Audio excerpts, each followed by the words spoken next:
All righty, welcome everyone. We're just going to take a second to kind of virtually file in before we get started. This is the part where we always wish we had Jeopardy music, but don't have that technology yet. So, should we put the playlist on? Yeah, you can hum the Jeopardy music if you'd like. No pressure, but I suddenly forgot it. Kate, I don't think we've met in real life. We have not met in real life. It feels like we have.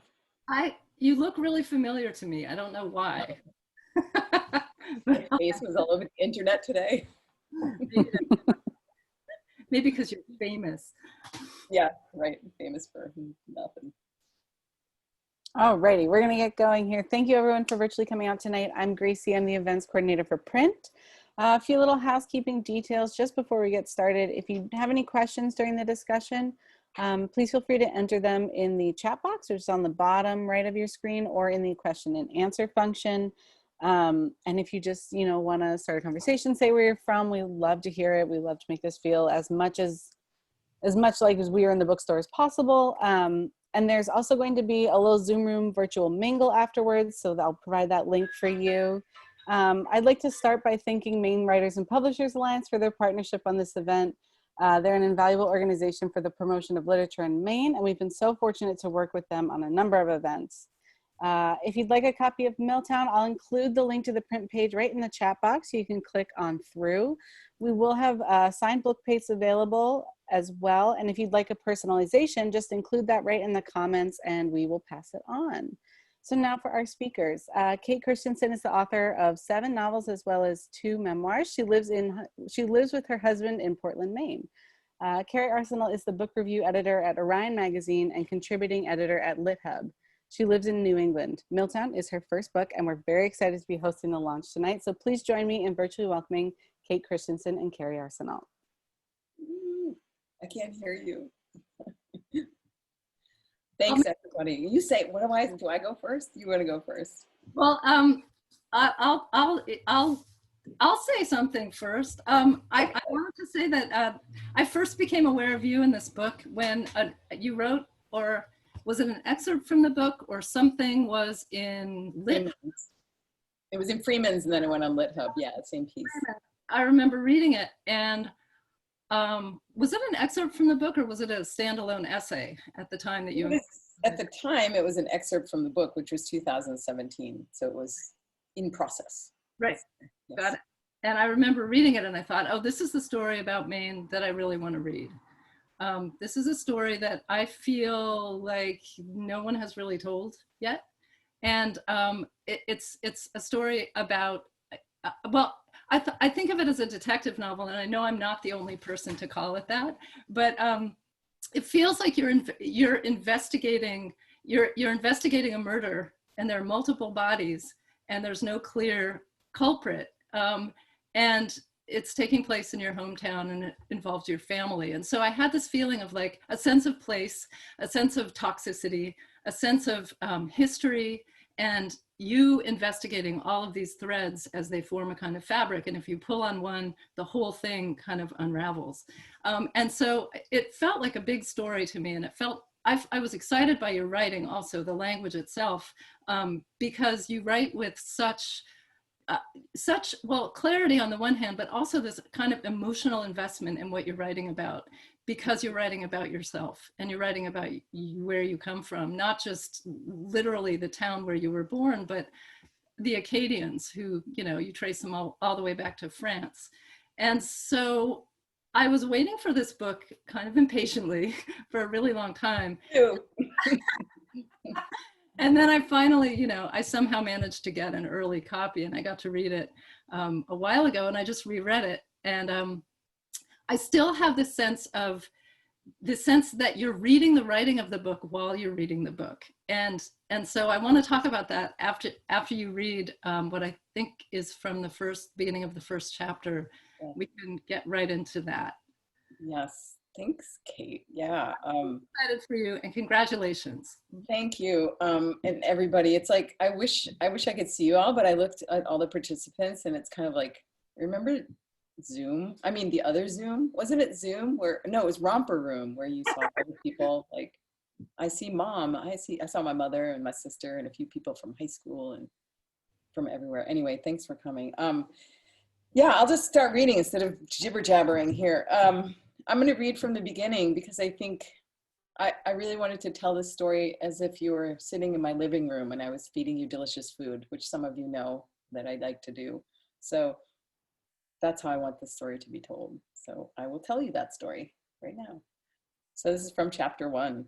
From the porch steps of the house where I grew up, you'll see the end of the road.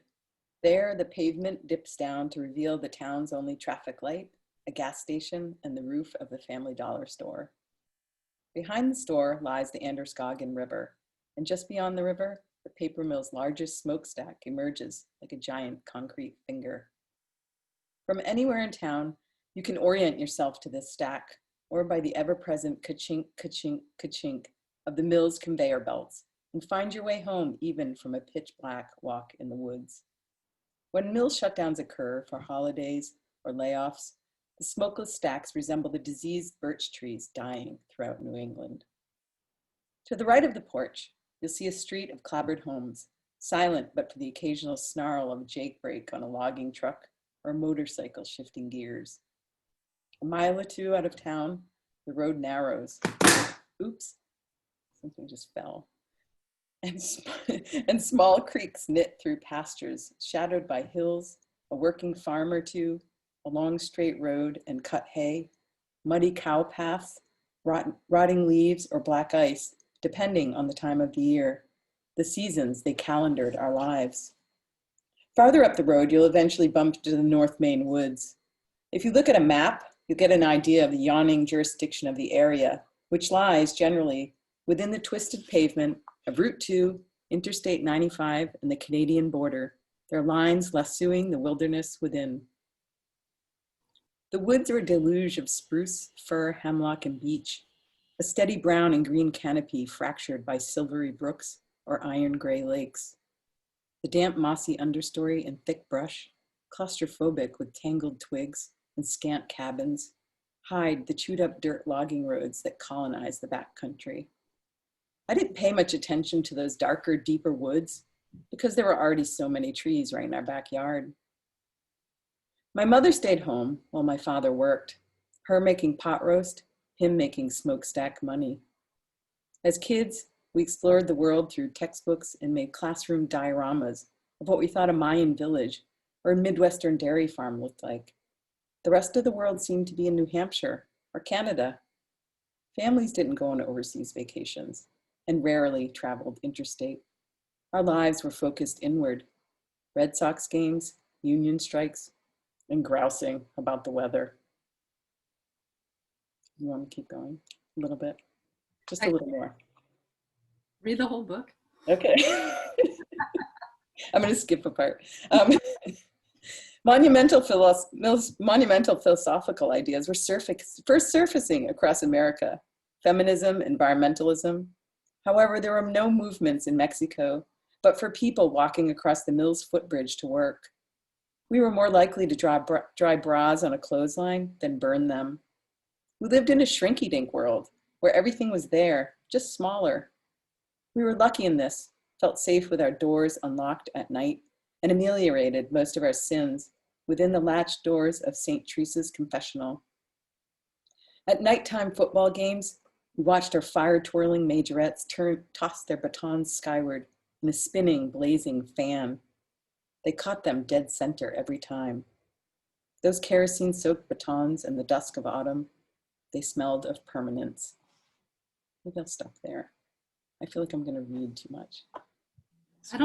I just saw somebody said, yes, keep going. Keep going? Okay, I have one more paragraph. I can. Going. My lamp just fell, so I'm just going to stick it back on the top of my lamp. Apologize, everybody, for my face. Things happen, you know? What are you going to do? From October to April, oil-burning furnaces heaved in our basements, while outside, the violence of chainsaws making firewood meant things were getting done. Winter insulted us with frequent storms that hurled wet pillows of snow in our faces, and horizontal pellets of icy rain onto our footpaths. In a weekly dirge, we'd crack the ice on the walkway or throw one fat shovelful of snow after the other into white pyramids, while our breath funneled out in smoky vapors. Passers-by on their way to work, unrecognizable in the bulk of their warmth, would wave a shallow hello as we huffed through our chores. As people in winter lumbered along, sidewalks became glacial, leaving everyone to walk in the middle of the road. We all complained, yet nobody ever thought to leave. Weather was just something we endured. Yeah, thank you. I love that. All of us who live in Maine, what that is, or maybe New England. Yeah. So, I mean, my first question to you really is, why did you write this book, and where did it come from? You described growing up in a pretty idyllic, except for what lay underneath, a pretty idyllic working class town in the middle of Maine, not near anything. And out of that comes this incredible sort of loving, kind of elegiac, angry, very complicated look at this town. And I feel like what you set about to do was the monumental task of showing from a human perspective, most of all, because this is a book about people, what your town is. And it's largely, it's the history of America, really. It's much larger than the town itself. So my question to you, I guess, is, did you set out to write a history of America in looking at your...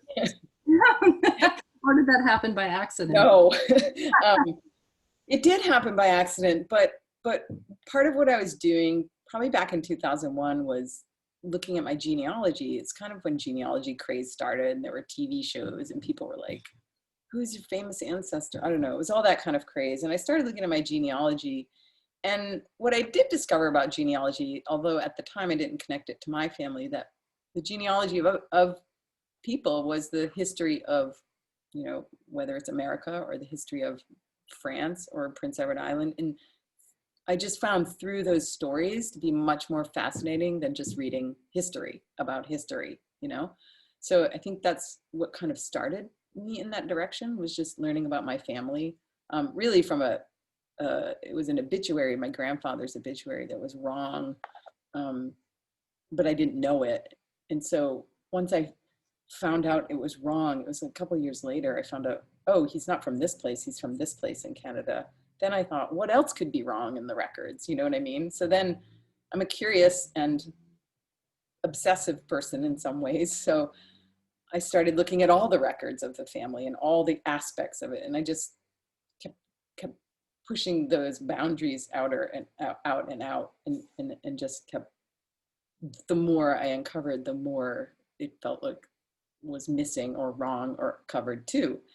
And that eventually extended into the environmental aspects of our town. So, but like I said, it started writing as genealogy, and then it became this sort of just trying to find answers about it all. And then I realized as I was writing it, and there's at least one person on here, I saw her, Melanie Gideon, who we moved to California. It was 2005, and I ran a few paragraphs by her, and she was like, what is this story? I've never heard this story. You need to tell this story about mill towns. And I was like, really? To me, it's so boring.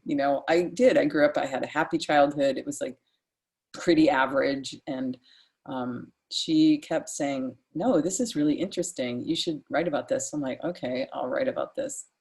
Okay, whatever you say. So as I started writing it, and this is where you're getting that feeling of like, I'm uncovering it, I'm writing the book about writing the book, is because I kind of was. And as I started writing it, I realized this is a story that hasn't been told, like you said, in a New England story. Like I'm so surprised with, French Acadians, French Canadians and Acadians being the backbone of sort of industrial Northeast. Nothing's really been written about that. And the ideas about mill and the industry up and down the East Coast, Rhode Island, Massachusetts, there hasn't been this kind of story where it's a narrative nonfiction. I mean, there's been histories, sure, maybe some investigative journalism. But I realized that isn't a story. So then I just kept pushing further. And then as I explored my genealogy at the same time, Acadian story also not told, people, everybody thinks it's about Cajuns and Louisiana, and it's not. It's about the ethnic cleansing of, people in the maritime provinces. My ancestors were ethnically cleansed, They Go were ahead. kicked out of Acadia in 1755 by the British after settling peacefully there and living among the natives. And sort of, it really sounded like a great life. Then they got turfed out, and a lot of them ended up in New England working in mills. Right. And you write so beautifully, repeatedly through the book. I think it's one of the leitmotifs that really just kind of thrums really powerfully like a heartbeat in the book, is that these Acadians, the work ethic that you all are born with, is what made you so exploitable. The fact that you're a tight-knit community, you don't speak up, you don't rock the boat. You want to fit together, you want to belong. And there's this feeling of where you come from informs the present so profoundly, that this fate that you've all endured, that I think you're the first person to really write about and uncover, is your whole history. Yeah, and it's that solidarity. I think, even in our town, there was a lot of people. There's a lot of people here on chat. I'm looking at the people, but they know there's a lot of French Canadians, also different nationalities in our town too, but by the bulk, French Canadians and Acadians. And there was a real solidarity in that. It got diffused over the years, of course, after generations, and after they banned people from speaking French in school, like my grandmother, and after they, the Ku Klux Klan came through Maine in the 1920s and, harassed them all. So sure, some of that got, they didn't want to be French Canadian for some ways, they wanted to assimilate. It's a story, that's a story of America too, right? Like a smaller story of America, except for these people were, forced from their homes. Well, I guess that's a story too of America, partly anyway. I wanted to tell you something incidentally about being French Canadian, because you said you don't speak French, right? Or it's a language that you're not fluent in, maybe you speak, right. But so many of your sentences feel French to me. What? Do you speak French? I do. And there's this, and there's this French way of talking when you're saying, my mother, she did this, like a. Oh yeah, interesting. And that is so French. And I kept thinking that French is in your brain, like the way of sort of, that's just an aside, as but it's in the book. It's even in the language of the book itself, I feel. You might be right, because French was the language of as a second language we had in high school. It was, so even though I learned Arabic since, every time I try to think of a word, it comes back in French, which is weird. Yeah, it's, it's kind of it was around. What's that? You talk a lot too about sort of how the past is in your DNA, and how the trauma of your ancestors is in you somewhere. I think I want to get back to the genesis of the book, and yes, right. That moment when you meet Terry, and you are investigating your grandfather's obituary, maybe with the idea of writing a book, maybe just because you're curious and you want to know what the hell. But then you meet Terry, and this is where it really feels like a detective novel. Right. Terry speaks. I don't know if she's on here. Terry, are you here? Terry speaks, and Terry's an incredible storyteller herself. And in fact, she's such a good writer and a good oral storyteller. I would just sit there rapt listening to her tell these stories. And I feel like I picked up some of the intonation from her even in some of this. Like, she was telling me so many stories. But yeah, I got back in touch with her through a Facebook group. I was like, oh, I want to find some genealogy. And somebody said, oh, talk to Terry Martin. I was like, oh, I know Terry Martin. I know who she is. At least I know her kids a little bit. And so I just emailed her. I found her email or something, and we started talking on the phone, and she's like, oh, this is full of like statewide lying and deceit and all this stuff. And I'm like, what's going on? And then I was like, yes, now I'm so excited. I don't know. I always wanted to be like a journalist of some kind, although that fantasy is long gone. Or like a foreign war correspondent, but Terry got that going in me, and I was all excited. But but I also knew that she was kind of right, even though this stuff had been right in front of me my whole life too. You know, this town was nicknamed Cancer Valley, and you know, we always laugh about it, and it smelled like farts, and everybody got sick, and ha ha ha. It's like, what? I don't, you know, why did it take me so long to take that seriously? I don't know. I mean, maybe for one thing, I had a little time. I mean, I just wrote an essay today that got published in the New York Review of Books called My 86 Jobs. So I was a little friggin' busy working jobs, right? So I had so I was working, and, you know, so when I got married to my husband, who's in the Coast Guard, if you don't know, if anybody doesn't know, there were a lot of times I wasn't able to work. We were traveling overseas. And so this is when I started a lot of this and had time. So when Terry said those words to me, I thought, all right, I'm going to find out. And I also felt really sort of, when somebody gives me that kind of secret or information, I feel like responsible for it in a different way. So I didn't feel like I could just toss that aside for her sake too. You know, I felt really, like, oh God, my lamp keeps falling. I'm sorry. It's the hand of God. I felt really responsible for telling it for her and for my town and for me. And then the story kept progressing like that. You know, it started out with this and it started out with that. And then it became even bigger, like a bigger story about Acadians, about the working class of America and how, you know, the arc of that. And then really about America itself. And even through our mill, which went from, you know, a single owner to now is owned by a Chinese company. It just shows the arc of, you know, corporate America even. Right. So it just kept getting bigger and bigger the more information I found, and that is incorporated in the structure of the book too, is it's an accumulation, right? It was an accumulation of knowledge, an accumulation of storytelling, just like the dioxins that I also investigate are accumulating in our DNA. Yes, I think we need to talk about Terry's husband, because the work that he did, I feel like Terry handed it on to you. She passed you the baton. Like, he found all this stuff out, and I'm going to tell you what he found out. And then what are you going to do? Yeah, she did. I mean, it was so much, it was heartbreaking too, because I mean, let's face it. I mean, there's a lot of people here on this call from Mexico and Rumford. He was no angel, right? But he did have suspicions. He did know what was going on. He did try to do the right thing. He tried to, you know, raise the red flag. And some people listened, but again, like I said, it was really hard. I mean, it's really hard to get people to listen or to pay attention. This is another reason I wrote this story, is because it's a small, isolated town in Maine that nobody gives a hell about. You know, it's who's going to pay attention to that when there's so many much bigger problems happening? But I see this as just equally is terrible. I mean, it's happening in so many small towns across America, across the world, really, where these, like, just my phone. Oh, it's my brother. If you're on my phone call, I'm gonna. Yeah. What was I saying before my brother just called? You were saying in the middle of my about the mill, about the bigger story, and about Doc. It's yeah, and the mill. But so okay, I think your light just fixed itself.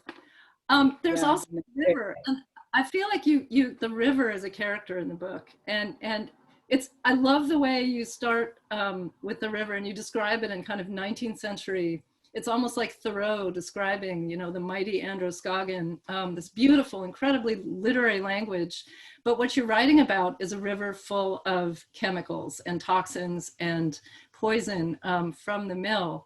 And so there's this sense of, you know, geography throughout the book also, in addition to, you know, family history and Acadian history and, you know, American corporate history. There's also this, you were talking about a little town in the middle of nowhere that no one gives a hell about, but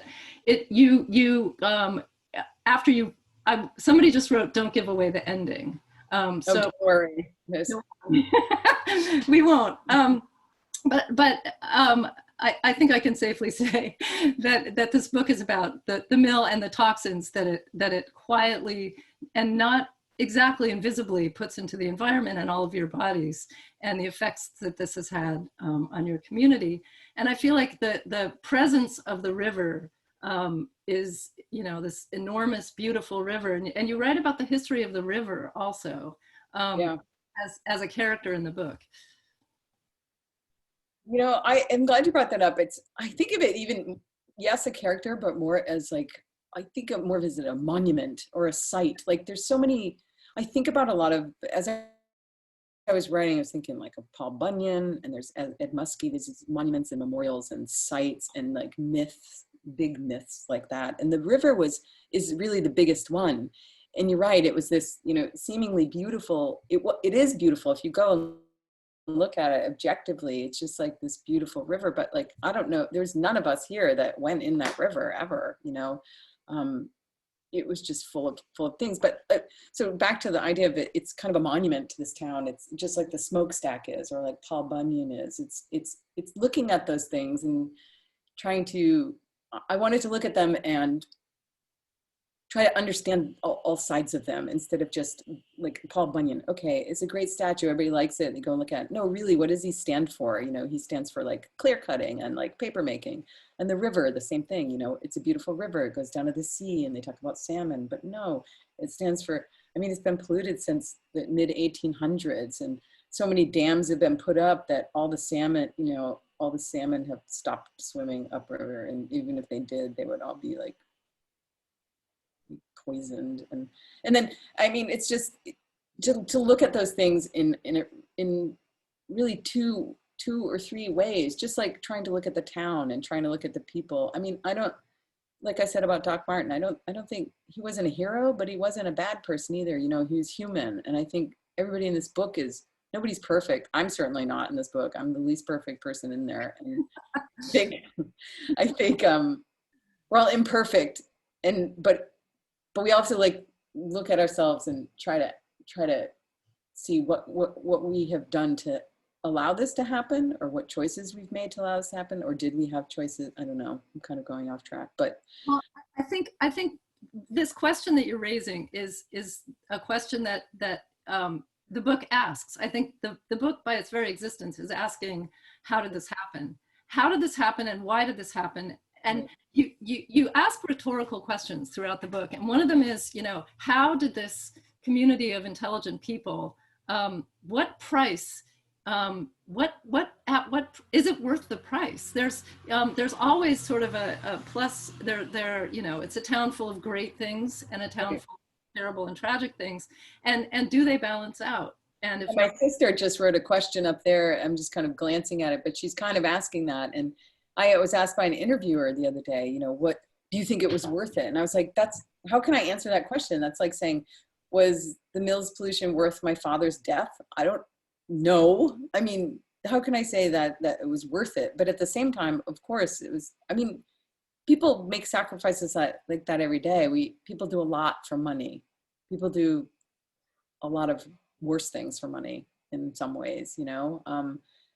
So I just think it is a question. It's not me trying to provide an answer or a prescription for what people need to do, but just to think about it, like, is it worth it? And I just want to say this too, to everybody. The mill wasn't doing anything illegal, which is also part of the question I'm posing. There's nobody that I know of anyway.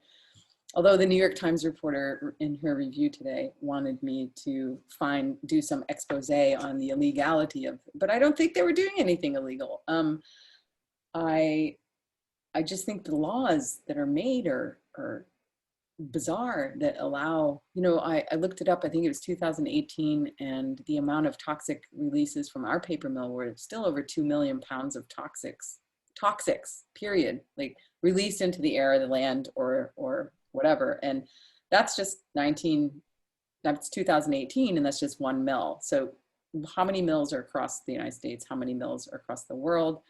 What laws are they obeying? And, you know, what regulations are, even the regulation where I found this report, it's the toxics release inventory on the EPA's website. And it's all self-reported by the mill. So there's nobody checking their numbers, you know, they're like, well, okay, it's probably accurate. I don't know. Who knows? Maybe it's not, maybe they made it up. nobody cares. Nobody knows because there's nobody checking it. I have this image of you, which is toward the end of the book, but this also doesn't give away the ending. It's kind of impossible to give away the ending. Of you buried in boxes at the bottom of at this building that used to be an insane asylum and then was an That art. literally happened. Yes. I mean, that's in Augusta, right? It's now the DEP. Yeah, I mean, it's in an insane asylum, right? Can it get any better than that? You can't make that shit up. I mean, I was buried in those boxes. Yes, that was one of the last scenes. And then just when you think you're done, and, you know, I did find some information there, but it was the information, and this is not giving away the ending, but the stuff in there is just, it's like this, you know, guy's like doing his work in the DEP. He's like, all right, and he throws it in a box. And then they bring that box downstairs to the file room. And you think there's like a bunch of secretaries down there organizing it. No, they're just like, they pick up the box and then they go put it on a shelf. There's no organization to it. So I thought, oh, I'll have like 3 or 4 or 5 days there. I'll just get right through it. But no, because I would find, you know, something from 1988 buried in something from this year, or, you know, crazy. And then the boxes just kept coming. You know, after that, I went to Texas to a writer's residency. And the day before my book was due to my publisher, I can't remember, it was like 8 or 9 or 10 boxes of stuff. Like deep stuff, like stuff that I've been kind of looking for this whole time. This guy sent them to me. He's in the last chapter, Mike. He sent those to me. Yeah. He's a wonderful person. I hope he's on here. I hope I see him. Yeah, so the boxes just keep appearing. Again, accumulation. It was like looking into outer space, you know, trying to find something that doesn't want to be found, like Bigfoot. You know, you read about that in the book, or looking into outer space, where you're just like, how far are those stars away? Where, you know, you can't even comprehend space. That's what writing this book felt like. It was like, I can't even comprehend it. Never mind being, you know, I don't have like academic scaffolding, or I didn't even have access to, you know, journals and databases. I would email my second cousin, Kerri Arsenault, who was she was studying in college. I'd be like, can I use your account to like, and she let me use her, I'm not gonna say where she went to school. She let me use her account for 2 years, you know, so I could like download stuff, or I'd email scientists or lawyers. I'm like, hey, do you know about this law? You know, I don't have any of that. So, you know, the more stuff that I found, the more it was like, oh my God, this is just, I don't know, you know, what average person has time to do this? What, you know, people are busy working 7 to 11 or 7 to 3, or, you know, in our town. So how can they be responsible for knowing all this, you know? Right. And it all happens so incrementally, which is also something you talk about, that the damage and the sort of the accrual of is that the right word? I don't even know. Accumulation, accrual. I don't know what you're going to say. Either way, it works. It all kind of builds up really slowly, and in a way that in order to get to the bottom of it, and this again gets back to the whole detective novel aspect. Right. Oh, by the way, I love that you say that Stephen King is the best honest books about the horrors of living in Maine. Horrors of living in Maine. I know. I was really hoping he would show up today. I also love that you debunk Vacation Land in no uncertain terms, but lovingly. I mean, not you know. I mean, Maine is beautiful, you know, and my sister is up there talking about, you know, how, you know, there's some great stuff in our town, and I agree. I had a great childhood, but it's like I was being poisoned. Hello, we were being poisoned. It's not. We were. And the same with in Vacation Land. It's also beautiful, but you know, sometimes the tourists help the state of Maine monetarily, but what it does do is it makes it easier to ignore problems, because everybody thinks everything's okay. If you go and you're eating your blueberry cobbler at Ella Bean or whatever you're doing. I mean, I shop at Ella Bean, nothing against Ella Bean, but if you're eating blueberry cobbler and having your lobster, you're not thinking about, wow, there's probably dioxin in that lobster. You're not helping, you're not thinking about those towns that are really suffering economically, which is what is happening to our town. You know, paper making, you know, paper is not the commodity it once was. It's information is a commodity now. You know, how does a mill town like that deal in commodities like that? So it's problematic economically. And tourism, which is ironically, the mill is hurting the biggest asset they have is the environment, which is beautiful there. And if the environment were more welcoming, if there wasn't that kind of pollution going on, maybe they would have more sustainable. I don't know. Is that what you see? Mike refers to that as Plan B for Maine. Once the land is fully raped, and you know, there's no more sort of money to be made off the people who are treated as an expendable resource. And it's so convenient that you are all Catholic, so there were so many kids coming up. So you know, Right. as people died of cancer, the kids could sort Replace them. Yeah, beautiful. It's like the trees. exactly. But you also talk about how there's mingled sort of longing and nostalgia, and it's much easier to think about the past than the future. And so I wanted to know what you think about the future, because obviously this book is timely and it's about what's going on right now, even though you go into the past all the way back to the Acadians leaving France, I think. That's the sort of place where the book really starts. What? You're the future. Is that what I'm going to talk about? Yeah. Look into my crystal ball. I would say that,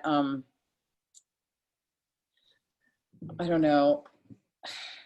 Well, I mean, paper making, for one thing, paper making is not going to be around for a very long time in the United States. I mean, you can make paper, and this is just on a very economic base level.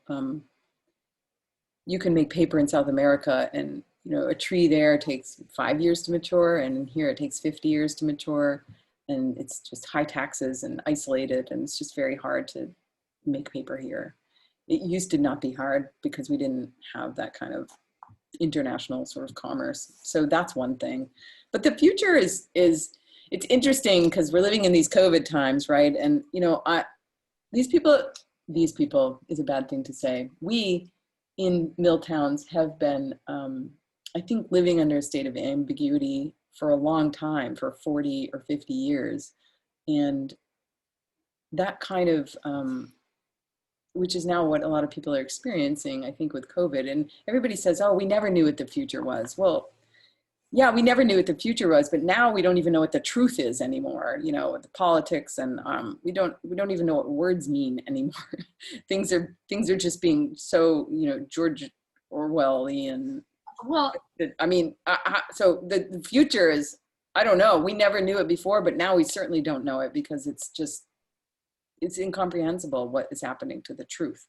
Well, I think you write about how it's been happening all along in Rumford. Right. About the gaslighting of you know, of the mill, and how you didn't ask questions, and how you were told, you know, the sort of corporate kind of smoothing things over, the way that words and language, which is a theme in the book also, how words and language, who gets to tell stories, Right.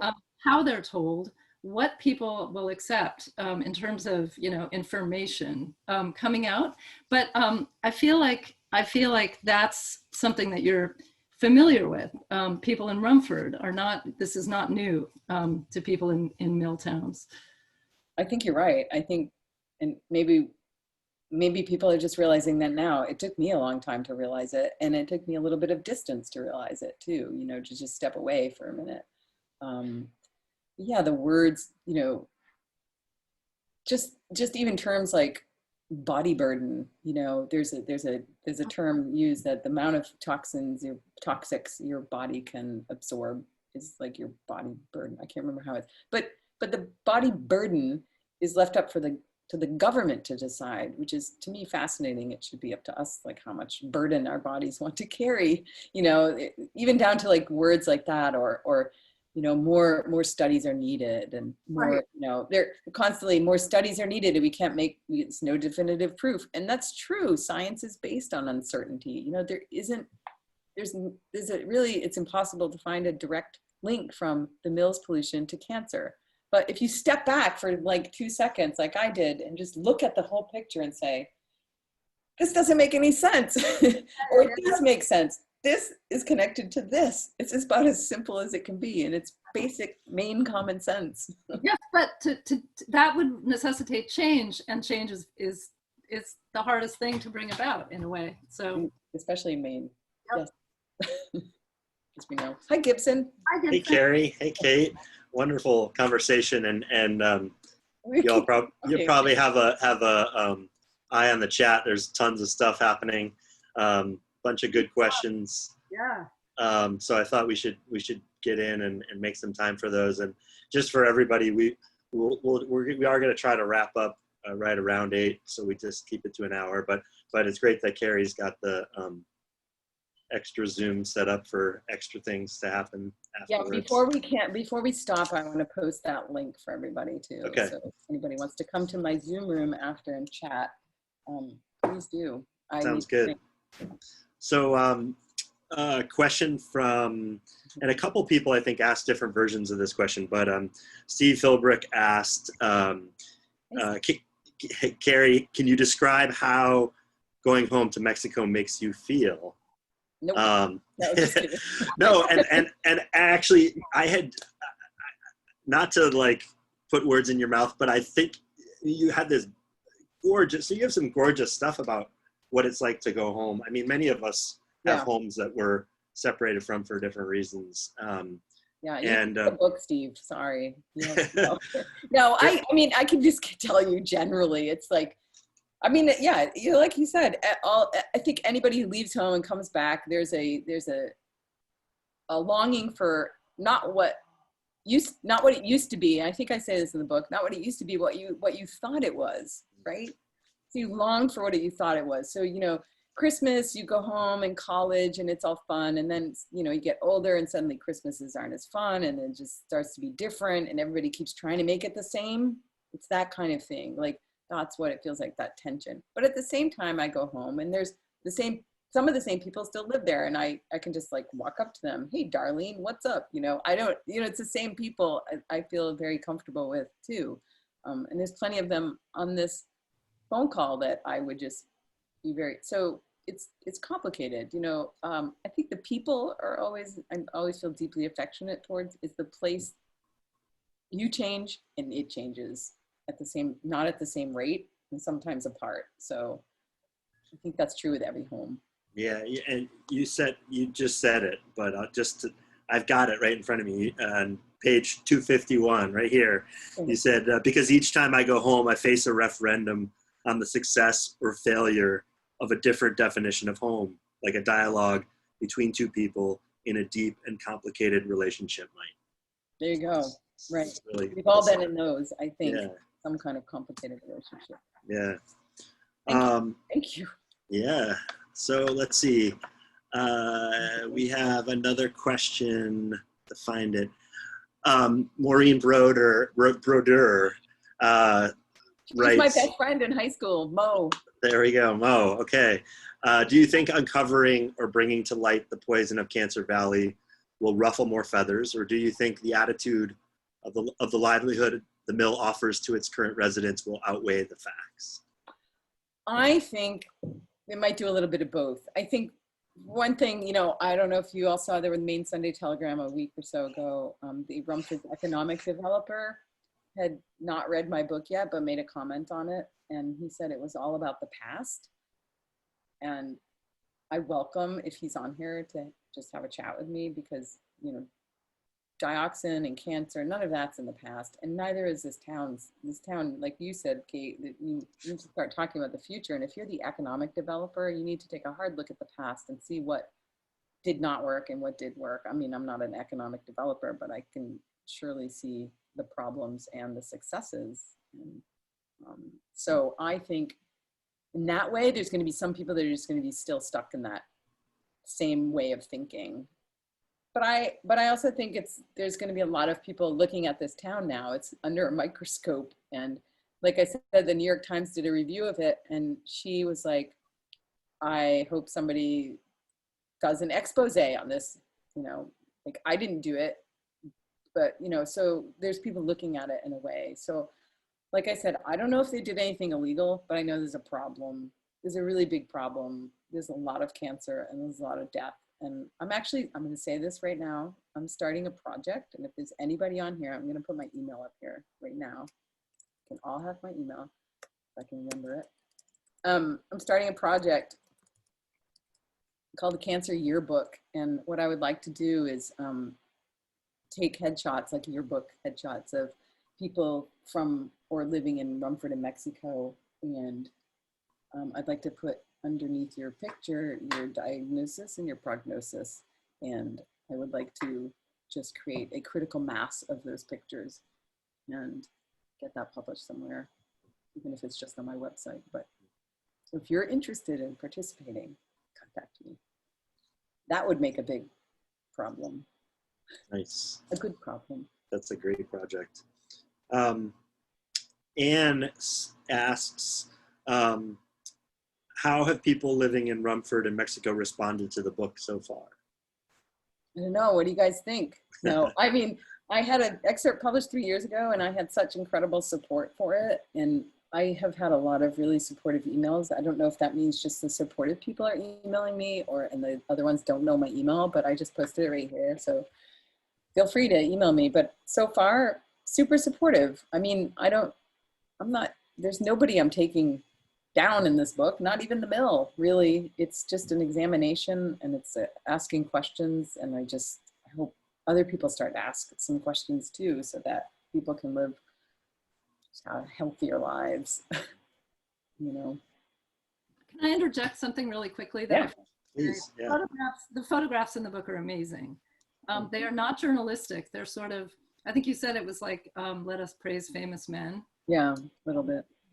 A little bit, but anyway, that's all. I'm done. Yeah, the photographs, I put, there's 30 photographs, I think, and they're black and white. There's a ton on my website, but those are all vintage photographs that are of my family and of town. But there's, yeah, I just quotidian moments of Mexico and Rumford, just kind of how I see it, you know.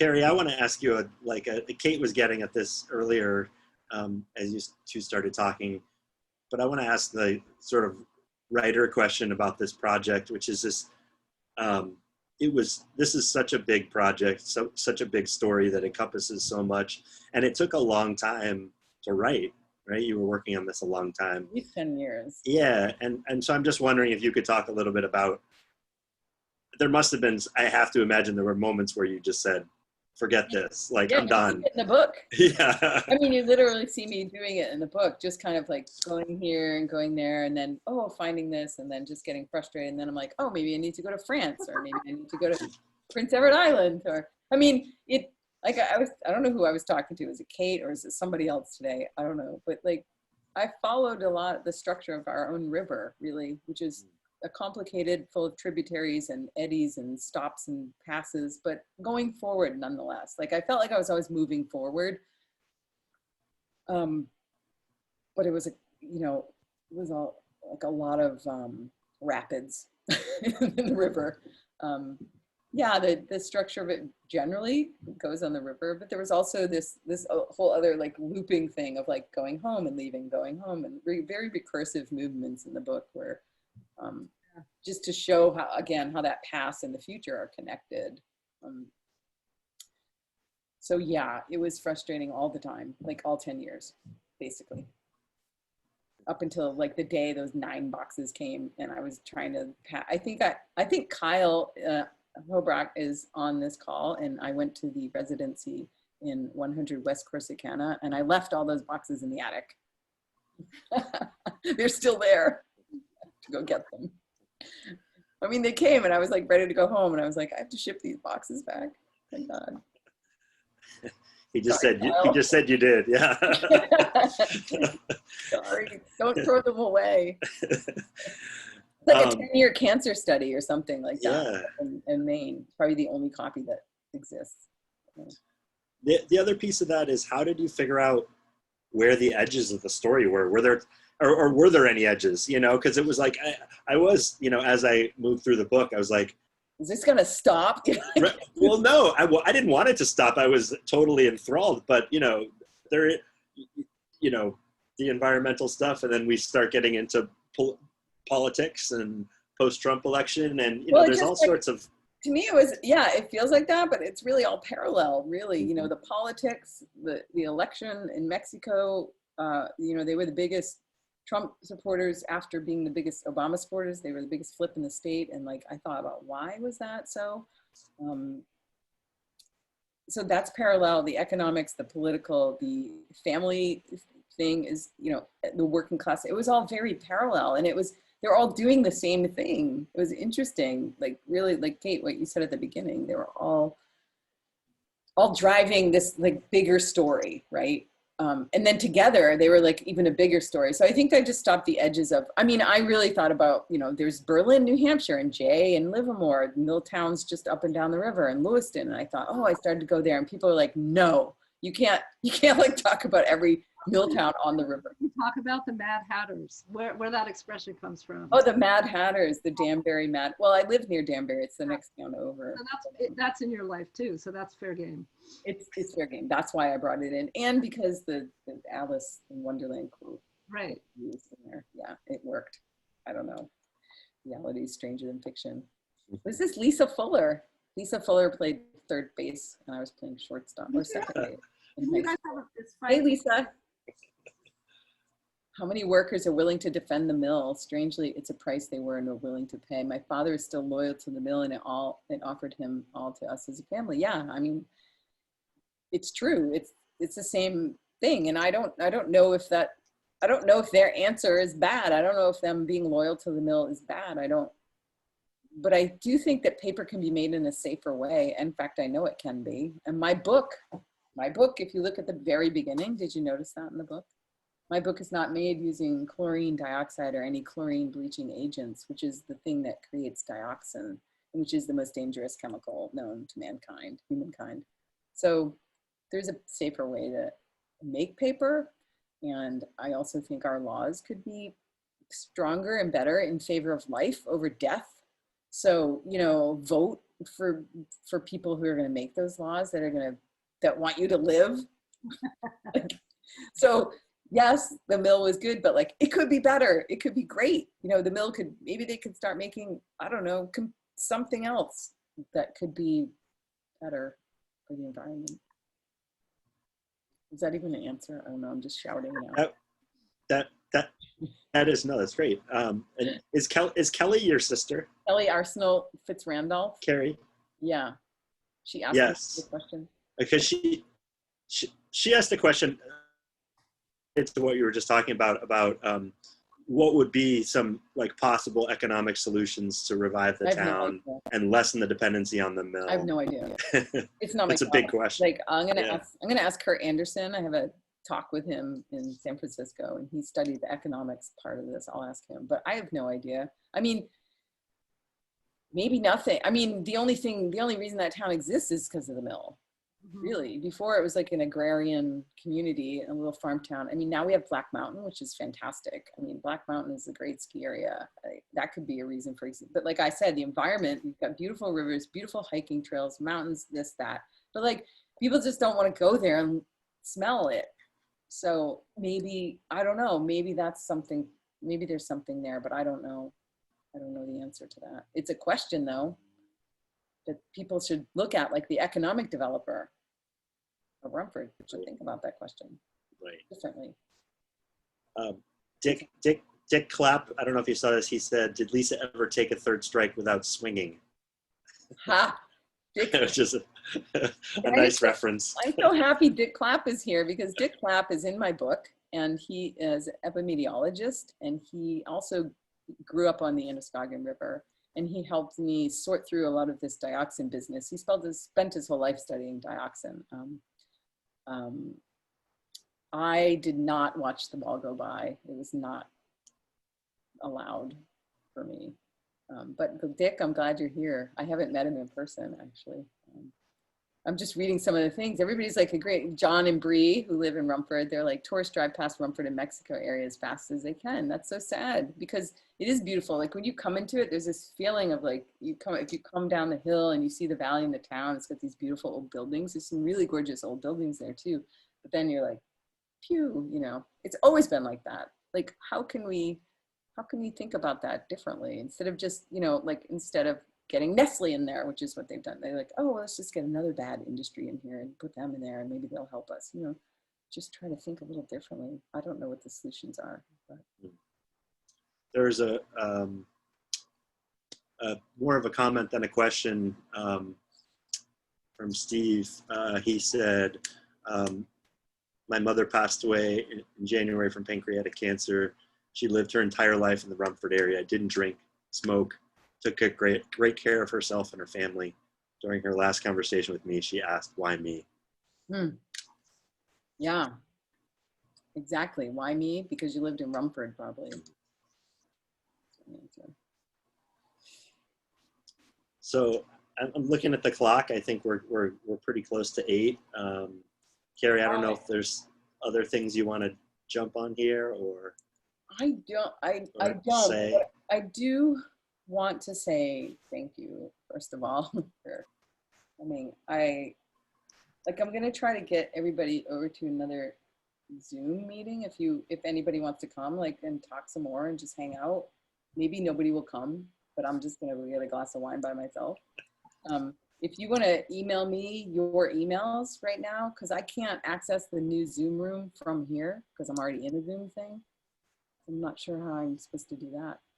So if anybody wants to, my husband, I can hear him downstairs. What? Oh, my sister's proud of me. Thanks, Kel. But if you just email me, it's Kerri at Kerri-Arsenault.com is my email, and I'll send you the link. And I have a meeting scheduled from like 8 to 9:30, which is no way we would be that long because people are probably Zoom burned out, but I'm not Zoom burned out. And I have 30 events coming up, like one every day. So please come and join, because I would love to. Terry's here. Terry Martin's here. Yay. I just want to say thanks to Kerri and Kate both for being here, and thanks to Print. And everybody should buy Kerri's book at Print right now if you haven't already. Get a signed copy for yourself. It's an amazing book, and it's wonderful to be here. Thanks, everybody. Okay, email me, everybody. Come join me in Zoom. And thank you, Print and Kate, for like taking care of my book, and Gibson, for you guys for reading it more carefully than I did. Like, it's a pleasure. If I get sick or something, can you just go on tour instead of me and talk about my book? Gibson, you up for it? I'm ready. Let's go. Bye, everyone. Thanks, Bye. everybody. Okay, I'm going over to the other Zoom room. All right. Send me your email.